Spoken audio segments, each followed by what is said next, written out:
Alors, nous sommes aujourd'hui le 5 novembre et je tiens à rendre grâce et gloire à Dieu parce que cette semaine, j'ai vu Dieu continuer comme à son habitude et comme je le vois toujours le faire, à faire des merveilles, des miracles, des prodiges, des guérisons miraculeuses.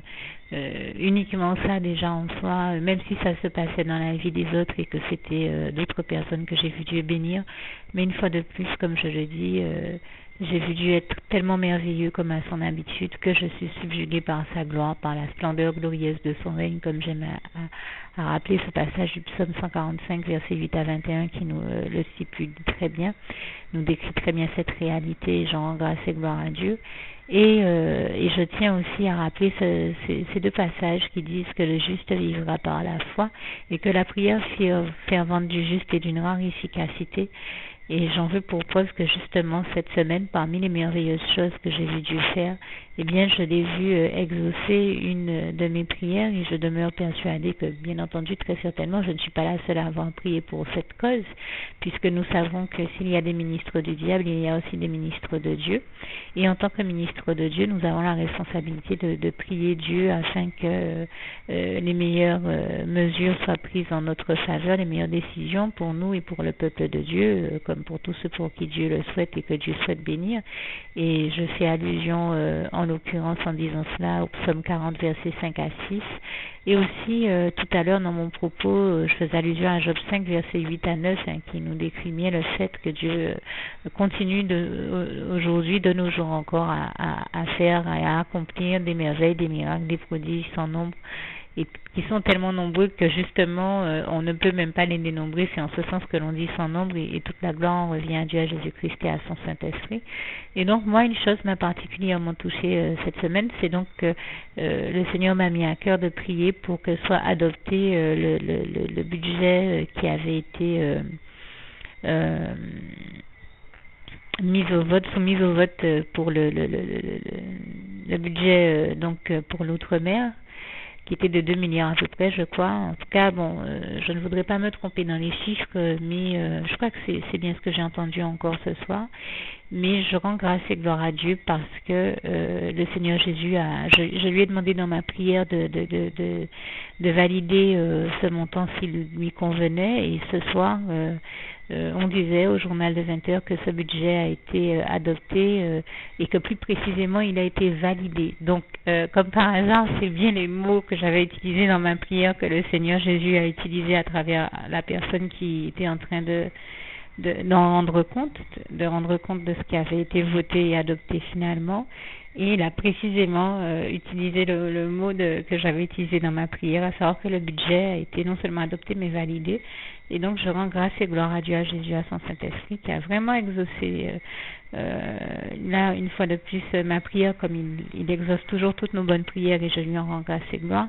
Ce qui est également pour moi ici l'occasion de vous inviter à toujours faire les meilleures prières au Seigneur et à toujours prier pour les causes les plus importantes dès que vous en voyez une à la télévision, au journal de 20h ou partout ailleurs. Chaque fois que Dieu vous met à cœur de prier pour une cause, n'hésitez jamais à le faire parce que je peux vous dire que l'outre-mer avait vraiment besoin. Moi qui suis ressortissante de l'outre-mer, vous comprenez bien que j'avais à cœur de faire cette prière, comme il m'arrive quand le Seigneur me met à cœur de prier pour d'autres régions du monde de le faire également. Hein.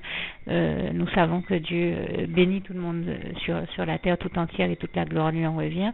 Donc quand il me demande de prier pour des personnes qui sont dans d'autres pays ou d'autres causes qui concernent d'autres pays, je le fais également, même si je n'en suis pas ressortissante. Mais étant ressortissante de l'outre-mer, vous comprendrez que j'avais particulièrement à cœur de faire cette prière parce que je crois qu'en outre-mer, on a réellement besoin de ce budget, que ce n'est réellement pas du luxe, d'autant que malheureusement certaines îles telles que Saint-Martin ont eu à subir il n'y a pas très longtemps des intempéries et ont besoin que soit restauré bon nombre d'édifices et autres.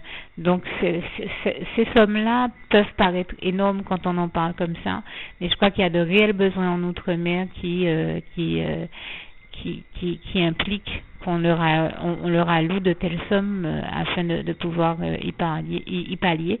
Et je rends grâce et gloire à Dieu qui, de toute manière, je le sais très bien, avait le désir profond de bénir tous les ressortissants de l'outre-mer. Donc, et toute la gloire en revient ici à Dieu, à Jésus-Christ et à son Saint-Esprit. Le témoignage que je vous fais aussi ici est une preuve que Dieu nous aime, nous, dans les îles, comme de toute manière dans sa parole, il nous le démontre déjà. Dieu nous aime et nous bénit, nous, dans les îles. Il a les îles sont chères à son cœur puisqu'il a créé toutes les îles qui existent. Et bien entendu, un des passages qui nous rappelle bien cette réalité et donc le passage du psaume 97, versets 1, 2, 3, 4, que vous pouvez lire jusqu'au verset 11.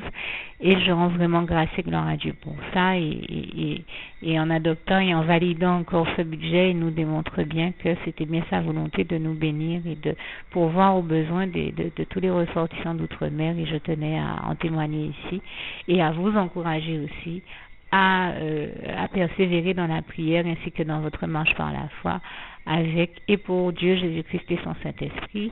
Que le Seigneur vous garde et vous bénisse tous. Et je termine avec le souhait de mon cœur pour vous, en vous invitant, comme je le disais tout à l'heure, non seulement à persévérer dans la prière, mais aussi en invitant tous ceux qui n'ont jamais fait la prière qui va suivre, que je rajoute donc maintenant à la fin de ce document, à la faire. Juste le temps pour moi donc de vous citer ce passage que j'aime tant, qui est aussi le souhait de mon cœur pour vous. Philippiens 4, verset 7. Que la paix de Dieu qui surpasse toute intelligence garde vos cœurs et vos pensées en Jésus-Christ. À bientôt. Juste une petite précision pour tous ceux qui ne sont pas encore, qui n'ont pas encore choisi la meilleure des options qui soit, qui est celle d'aller se placer, de faire le choix à soi-même, d'aller se placer dans les bras d'amour de Jésus-Christ. Pour se mettre à l'abri de ce monde cruel, eh bien, je partage avec vous la prière par le biais de laquelle on y accède. Et commence par vous rappeler également ce passage de Jean 14, verset 6, où il est écrit que Jésus-Christ est le chemin, la vérité et la vie. Nul ne vient au Père, Dieu, sans passer par le Fils Jésus-Christ, bien sûr.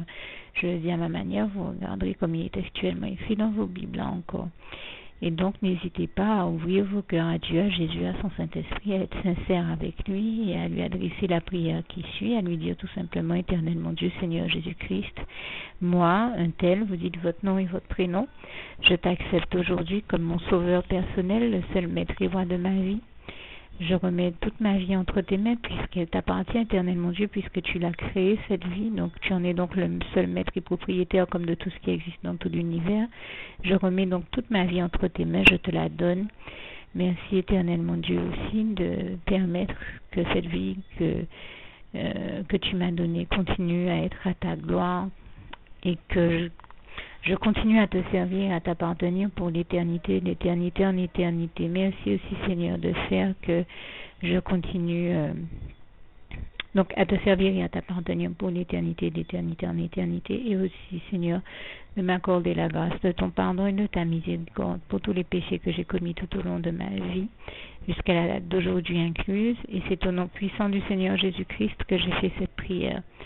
Et à vous tous qui avez fait cette prière, je vous dis que Dieu vous bénisse abondamment, puissamment, richement. Et surtout, n'hésitez pas à la partager avec tous vos proches et contacts, amis, membres de vos familles, collègues, bien-aimés, tous ceux que vous aimez, et surtout tous ceux à qui Dieu vous mettra à cœur, avec qui Dieu vous mettra à cœur de la partager.